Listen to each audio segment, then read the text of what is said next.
A very warm welcome to all the participants. Myself, Priyanka Marwah. I'm an assistant professor in Jizen Mary College, University of Delhi. In today's lecture, we are going to talk about the qualitative research techniques, specifically focusing on business research. We all know that research is a very important aspect, especially in the lives of people who are into academia. Even in the corporate world, research is now very, very important. The huge amount of data that every organization is generating needs to be analyzed, and there are various techniques through which this can be done. So today we are going to specifically focus on the qualitative techniques. There is a lot of data that is generated, uh, and how do we actually analyze this? Because analytics in today's world is very, very important. It has been proven through many research and many articles that businesses which are using analytical skills or are using their data and using some kinds of techniques for analyzing are way better than are performing better than their peer groups, and also the kind of uh, edge that they're able to get is something which is very beneficial for them in the long run. So before we talk about qualitative techniques specifically, we will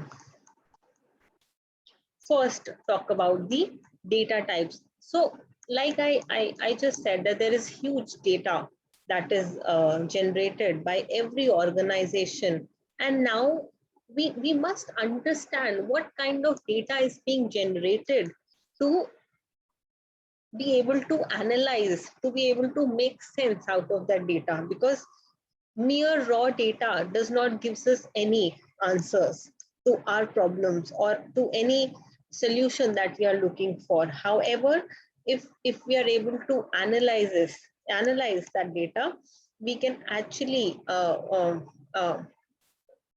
have some kind of an edge, which is very, very essential in this competitive world.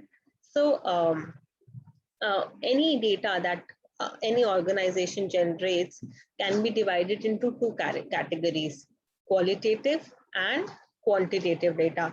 So quantitative data is something which is expressed in numerical terms. For example, the sales value of a particular organization, weekly sales, quarterly sales, annual sales, and how these sales value are going up or going down.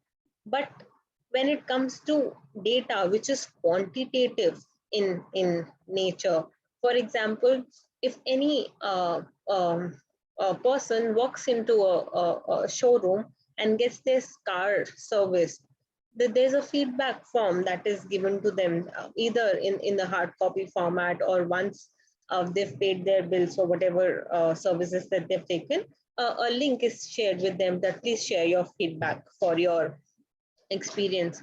So here, when the consumer says they're highly satisfied or they're dissatisfied or they're neutral about the services, this is an example of qualitative data. Here, I cannot measure, I cannot say how good or how bad.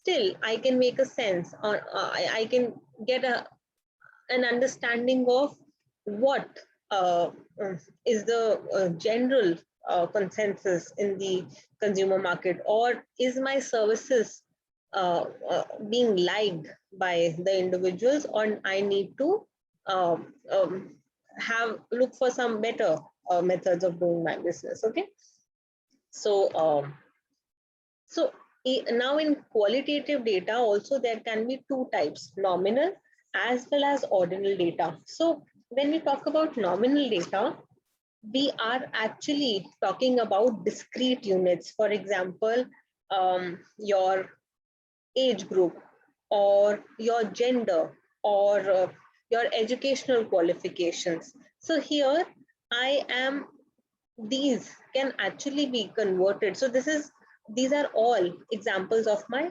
categorical.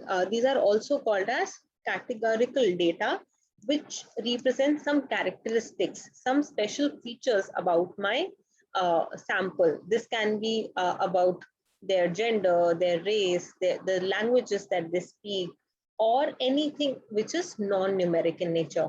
So now there is a very small difference between nominal and ordinal.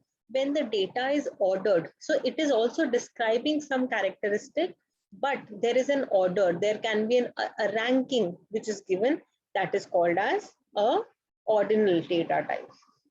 So it also represents discrete but ordered units. However, nominal data is data which generally talks about a gender or a color of the hair, or for that matter, the languages that anyone can speak. So once we have the understanding of the type of data that I have, it becomes very easy for me to have exploratory data analysis. And when we say exploratory data analysis, basically, we are not using that raw data. We are using some different techniques. So there are various techniques of business of qualitative data analysis.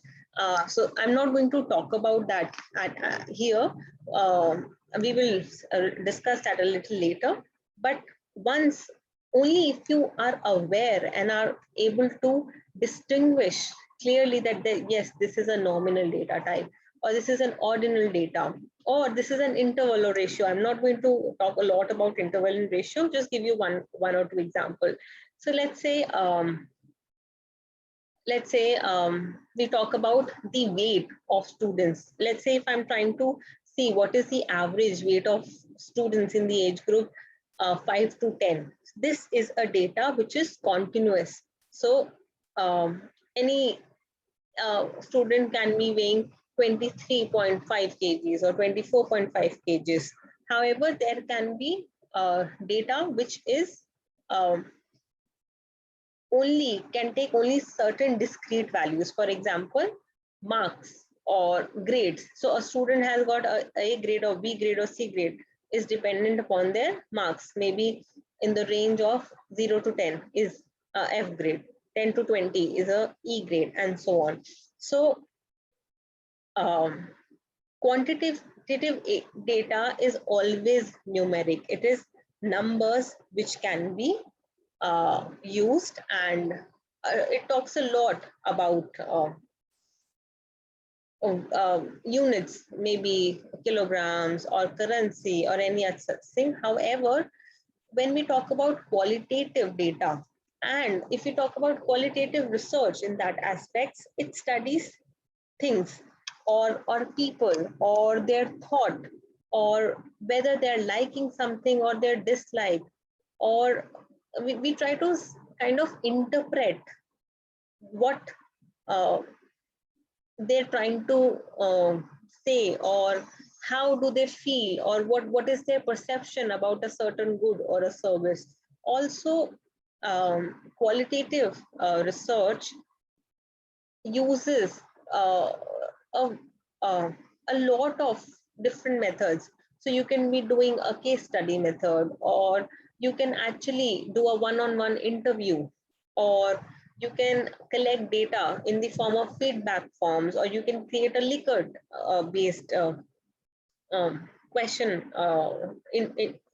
You can create a question on Google Forms and get it circulated. So there are wide range of interconnected methods which can be used, but only if I get the hang of how this data is making sense, and how this data can be further analyzed, manipulated, converted into some meaningful or resourceful information, is something that we need to do.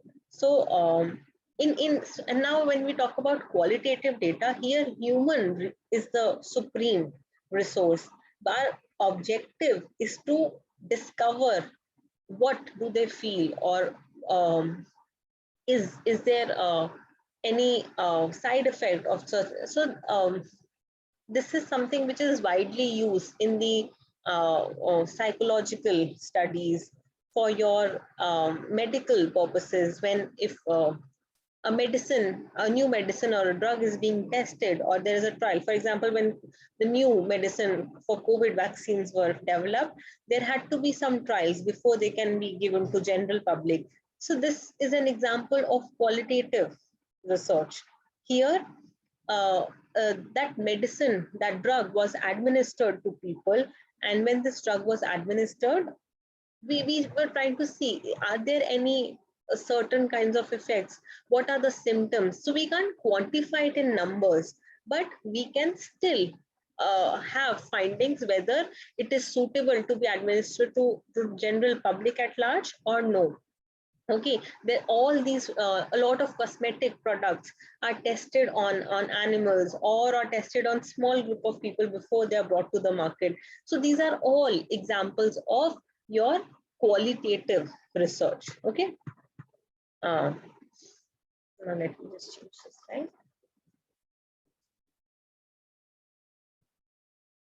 So it involves finding what people think or how they feel about it, or this kind of information is very subjective.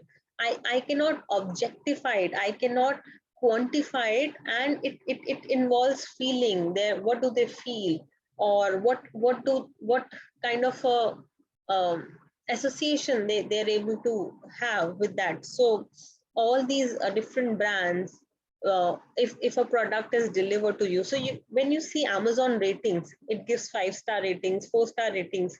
So these ratings kind of give you a sense whether that product is liked by the customer or no, but you're not quantifying as such. If I for me, if I'm super satisfied, I will give a 5-star. Somebody who is satisfied will also give a 5-star. Depends. Somebody who is not very satisfied might give a 4-star. Somebody might give 3 stars. So this is very subjective. Okay. Now I'll just give you some more examples of qualitative data. For example, any notes that are taken from classroom observations, or if the teacher is observing how their students are reacting to a particular pedagogy, or if there is some group project where how students are involving themselves, or whether there's a positive response coming from that. If this is being observed, this is an example of qualitative research. If there is any meeting that is going on and people are putting their opinions, they're giving their opinions about that new idea. Maybe let's say if we talk about the new education policy being implemented, and if there's a meeting where people are talking about it, if you're noting those observations, you can get a sense of whether people are in favor of this new policy or people are more skeptical. Okay, so I'm going to quickly now, since we've discussed qualitative research, I'm going to quickly distinguish between qualitative and quantitative research. So when we're doing a quantitative research, we have limited probing. However, in case of qualitative research, the probing is more, because there can be many. So let me talk about quantitative research first. If let's say I want to see or get a sense how students are performing in a class, I can find the average marks, or I can find the standard deviation also, and other descriptive statistics like my skewness, kurtosis, my standard deviation, my mean, median, mode. This will kind of give me a sense what the average performance of the class is. However, in case of qualitative research, the probing is not just limited to these measures, but many more things. And since probing is the scope of probing is more in case of qualitative research, we generally take a small sample size as compared to quantitative research. So let's say if I am trying to analyze, let's say, let me give you an example of a small business. So let's say there is a small salon, and that salon is providing various services to, that's a unisex salon. So there are people visiting that salon, and out of those people, whosoever fills in the feedback form. So it's that's an optional thing maybe in your setting. And when people fill that feedback form, you can actually get a sense of whether people are satisfied with your services or no. But you will have to ask a lot of questions. So the information that is required from every individual who is a part of my sample is higher as compared to quantitative. In quantitative, it can depend, it can be very large, it can be small also, depending upon what the scope of my research is or what is the objective of my research in that case. And now in case of qualitative research, we require skilled researcher. People who want to analyze qualitative data should have a very good understanding of the data type, the different techniques that can be applied, and which is, see, not every technique will apply to every scenario. So depending upon your research objective, what are you actually trying to find is something which is a skill that the researcher must possess. And the findings of such a research is mostly interpretative. It is not quantified, or it is not in the form of descriptive statistic that this is the mean, this is the mode. No, it is always subjective, it is opinionated. So, and this kind of a research is only called as exploratory research analysis. However, whenever we are finding out some descriptive statistics, it is more of descriptive or casual research. So, since this is a recorded lecture, you cannot really ask questions, but I hope I'm able to clearly distinguish between these two things. Now, if I talk about the focus of qualitative, like I've explained this a lot of times, this might sound repetitive, but only if you're able to understand that the focus of qualitative research is interpretation. If a drug is administered, you cannot say that yes, it is 100% accurate, or but on the basis of how those people to whom this drug is administered, or let's say a particular therapy is given to people, how their outlook has changed or how their health has improved or deteriorated, you can understand and interpret that yes, this drug is beneficial or this drug is not that good. So here you're not explaining, you're not uh, quantifying things, rather interpreting your observations, your the opinions that you've collected from people through various methods that can be used for my qualitative research. So now there are a lot of factors on which method, which particular technique is to be used. It depends. The very integral part is what is your purpose? What are you actually trying to find? The objective of your research. Then how much time and budget you have, because see, research is an expensive thing. You need time, money, efforts. You need a very focused uh, uh, mind to be able to have a proper result for any research that you're conducting. Also, what is the topic of your research? So it can be studying consumer behavior or perception, or you might be analyzing organization behavior, or how a particular type of leadership, if implemented leadership style, or if there's a particular new manager who's come into the organization, how motivation levels have changed in an organization. So depending upon your topic and the purpose, you are going to choose a method. So this method could be ethnographic, or detailed interview, or a feedback form, any of these techniques. And also it depends upon the participants, the people from which you're collecting information, whether they're educated people, what age group do they fall in, are they in the age group of 0 to 5 who cannot really speak. So you will have to do your analysis only through observation. Okay. uh, Now if people are uneducated, they cannot read the interview or they cannot understand the language that you're speaking, you will have to adjust to that. Also, if the participants are belonging to a particular cultural background, you have to understand that they have some specific kind of a cultural norm, or there are some specific traditions, so you have to respect all these things. So depending upon all these things, we are going to there are different techniques that can be used. So the techniques will be discussed in the next lecture. So I hope this particular lecture has given you an understanding so as to how uh, qualitative research is conducted. And here I would like to tell you that in today's time, the importance and the scope of qualitative research has increased a lot because of the complex nature of organization, the group dynamism, how human behavior or the perception or the attitudes of people affect their choices, and how um, um, people are more concerned about the kind of standards that they have